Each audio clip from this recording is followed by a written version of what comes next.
Secara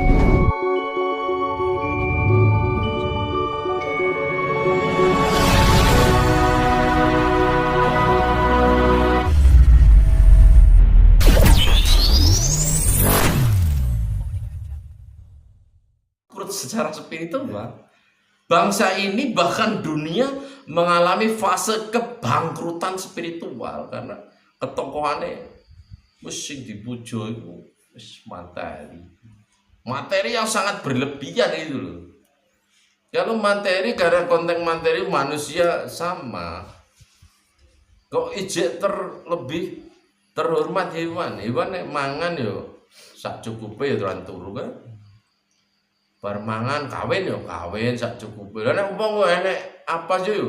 Iku enak yo kawin 10 yo cek kurang cek. Ini acuan contoh yang sederhana gitu loh Mas. Contoh gini, kok lebih beradab hewan ketimbang manusia? Katanya manusia itu sempurna, tapi kenyataannya di kenyataan kehidupan kita lebih tak beradab, lebih beradab hewan.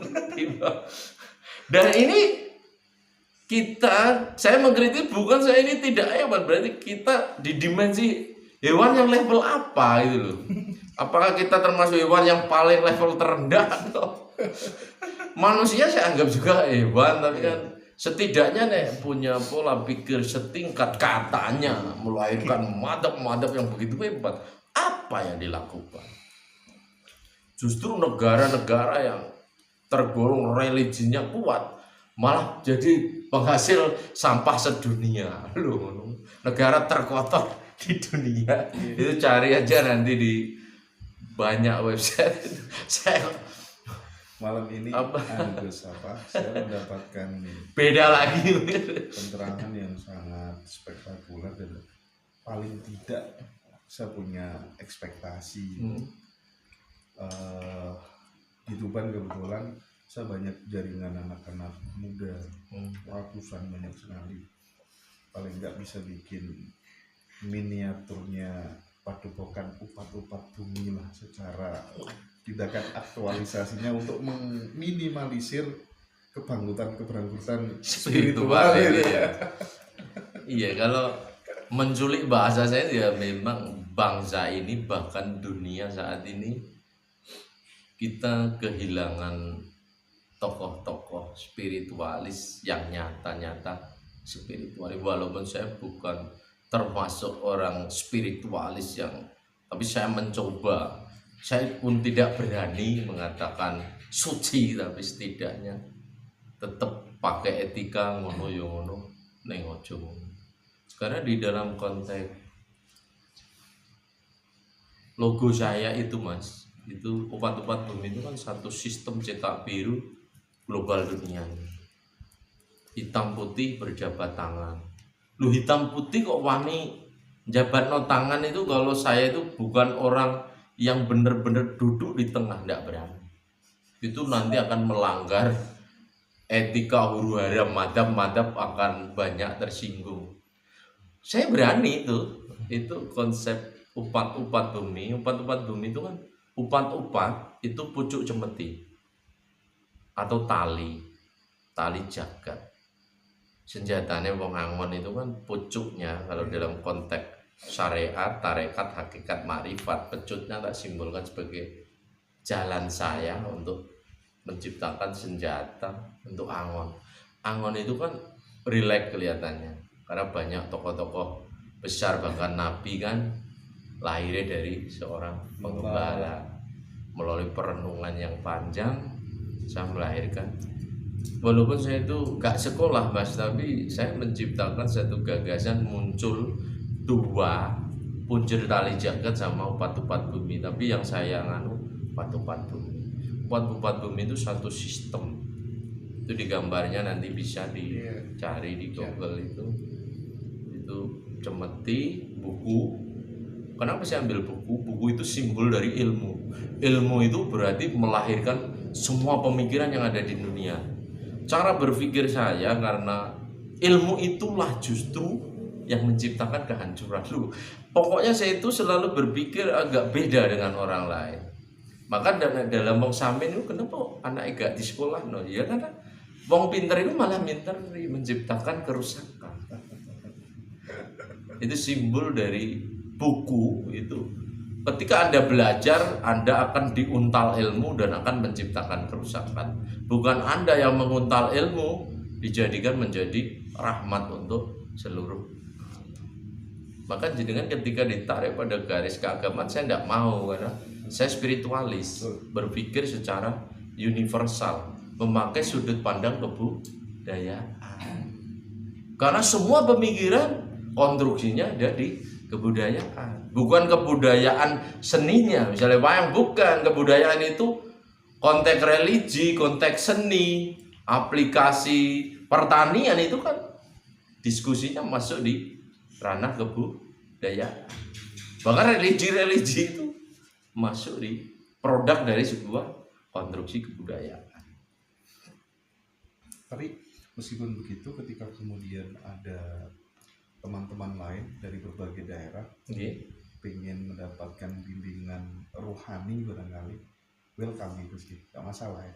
Welcome, tapi saya itu memang rontok menghindari. Misalnya Facebook saya rawat itu untuk marketing kegiatan saya, dan ketok hidup. Tapi secara spiritual saya itu sudah ingin menghindar. Saya itu lucu ya, berpikir saya itu termasuk dari kecil rumit karena mungkin saya masuk di 3 dimensi sekaligus, positif, negatif, dan netral. Ketika saya kemajuan, saya tarik, saya tidak boleh, saya harus tetap di tengah. Jadi pertarungan batin saya itu seharusnya orang masuk di dimensi kesadaran murni kan sudah selesai. Tapi karena wadah saya ini masih hidup, saya kan misalnya contoh kenapa saya bikin lembaga ini? Karena ini bagian dari cetak biru berpikir saya, harus saya wujudkan dalam bentuk nyata. Berarti masyarakat biar orang itu loh, dari konsep seperti itu dikembangkan, ada bentuknya, ada keratonnya, ada sistemnya. Kan contoh gini, kalau saya hanya menciptakan satu pemikiran, dulu saya kan mau bikin buku ya, kitab. Saya dulu mau bikin agama sendiri mungkin, tapi tak hitung-hitung karena itu terlalu banyak mudaratnya, akhirnya saya batalkan total. Itu juga melalui diskusi dengan guru sejati saya akhirnya mundur. Wah, kok petok nek ini terkenal besok jadi nabi, kayak engkau jadi nabi badal juga, jadi wali tumbal juga. Enggak, kan bicara pada konteks, mulai tak bicarakan, wong saya ini udah selesai, ngapain sih lagi saya tutup buku-buku yang saya lahirkan. Saya itu termasuk pola pikir saya itu saling bertentangan, Mas. Maju tak tarik mundur, ketika mundur kemunduran tak tarik maju, maju mundur, tapi dalam fase naik. Yang aplikasi karena kita belum mati itu tadi. Kenapa seperti itu? Karena selalu bertentangan. Contoh ini, wah aku kok naik populer piye? Aku kan naik populer. Saya itu punya bakat-bakat populer yang akhirnya nanti menyiksa saya. Itu kan tak hindari. Tapi jenengan bel tak saya yo cara wong yo meditasi iki apa sing ape tak sampaikan materinya. Oke lah. Oke, mungkin Tuhan karena rata-rata teman-teman bicara tentang keilmuan, saya sudah tidak lagi. Kita pada konteks ruhnya, pesan intinya apa sih yang mau disampaikan masing-masing mantap. Intinya kan mari berpesan kasih sayang, kasih. Ayo do nonton dunya hamemayu ayuning bawono, mamemayu ayuning sesami. Tapi kenyataannya kan hanya sekedar teoritis yang kadang jauh ya. Trans 7 kemarin itu dalam rangka apa itu, guys? Itu juga sebenarnya saya terpaksa. Benar gitu. Kembali mundur berarti. Iya, ini ceritanya. Saya sebenarnya kan kalau di Blora dianggap orang yang mempunyai dulu waktu muda menggeluti itu. Tapi saya bertentangan. Aku ini sudah masuk di fase kesadaran murid. Masa aku menceritakan sesuatu di level turun lagi seperti orang-orang yang seperti permintaan mereka itu loh. Sedangkan itu waduh, saya. Tapi akhirnya ya udahlah, mungkin memang ini jalan saya pun mengambil jalur tengah. Jenengan saya rasa pasti sedikit bisa lah menebak coro dimensi kemalaikatan itu kan rosone kan wong ki yo nyeleneh kan gitu. Tapi ini menarik ya, sedikit agak mutus nggak masalah untuk bumbu-bumbu supaya nggak terlalu serius. Iya. Banyak berita ini viral nih, bis masuk ke hutan gitu kan, panjenengan yang apa tuh namanya sesepuh di sini, bagaimana mencermati hal itu supaya kemudian bisa nggak sih hal seperti itu dirasionalisasikan gitu maksudnya? Bisa. Gimana itu? Ini juga menjadi kajian super lebar lagi. Kendeng, kita bicara pada skup Kendeng arah Blora ini termasuk gugusan jaringan pegunungan Kendeng dari Tuban, Pati, Purwodadi, Blora itu kan gugusan Kendeng.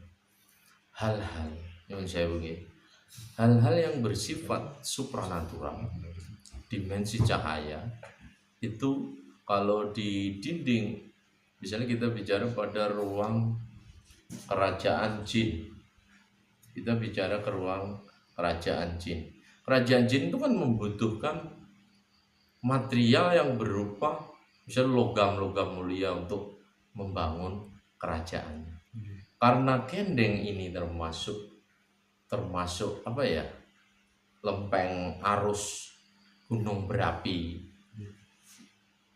aktif, termasuk munculnya contoh jenengan kalau dalam ilmu vulkanologi yaitu muncul kesongo, muncul leduk itu berarti kan di bawahnya ada gunung api aktif. Biasanya gunung api aktif, magma dari sebuah gunung aktif itu jika terjadi ledakan pasti akan menghasilkan material logam. Kandungan-kandungan batu kars itu kalau di pengayaan ilmu ilmiah itu kan biasanya bisa saja mengandung uranium, titanium, dan itu dibutuhkan oleh makhluk dunia astral karena teknologinya manusia itu lebih, cara berpikirnya EQ-nya juga lebih tinggi di dunia itu. Bisa juga kalau dibahasakan umum apa ya, alien gitu ya. Alien itu kan teknologinya membutuhkan tempat-tempat yang mengandung unsur-unsur yang dibutuhkan. Karena memang dimensinya dia lebih cerdas, teknologinya juga lebih tinggi dari peradaban yang sekarang. Saya ilmiahkan kenapa di situ ada makhluk-makhluk yang menjaga itu, karena memang di Kendeng ini masih ada barang-barang yang memang dibutuhkan mereka, dan mereka itu termasuk dalam yang saya jabarkan dalam 7 dimensi itu. Kalau malaikat kedewatan itu melindungi apa yang dimiliki oleh, kan untuk anak cucunya, biar digali oleh anak cucunya, biar diambil, dan dia sebagai pelindung. Dia muncul karena mungkin satu keadaan dia harus muncul mencuri perhatian atau melahirkan ketokohan yang setiap tanah itu kan dipenjaga, Mas. Ya cara basane wong lokal ya danyang ya, Dahyang itu kan penjaganya masing-masing wilayah. Hal-hal yang di tempat pintu-pintu portal itu biasanya kan ada harta-harta yang tersimpan. Sebenarnya saya wiki ku dalam ya iso diseneni wong-wong kasepuhan. Sebenarnya ini rahasiane wong. Tapi sebenarnya wong ilmiah seperti itu. Tapi kadang kita jadi salah menafsirkan. Maka dalam bahasa pintu portal ada bahasa telepati. Bukan telepati, teleportasi. Teleportasi itu kan menembus dinding cahaya. Ini dinding dimensi dunia nyata, dan ini masuk lorong di dimensi cahaya. Maka termasuk muncul kayak kejadian di Ronggan itu. Bis masuk gitu. Ya, dia merasa di jalan biasa kayak di kota-kota, tapi sebenarnya dia masuk lorong waktu. Itu bagian dari teleportasi gitu Ya kan sih. mungkin kalau di bagian, tapi saya kurang di mungkin dalam teori-teori ilmiah itu masuk di ranah teleportasi. Dan biasanya pintu-pintu seperti itu dijaga karena memang ada kandungan logamnya sangat kuat. Oh gitu ya. Kenapa itu dirahasiakan kan? Lah itu bagian dari kenapa kendeng ini direbut mungkin termasuk semen, termasuk apa, mungkin tidak hanya limbahnya itu semen, mungkin ada, tapi itu kan orang-orang seperti itu rahasia ini sih ngerti kan.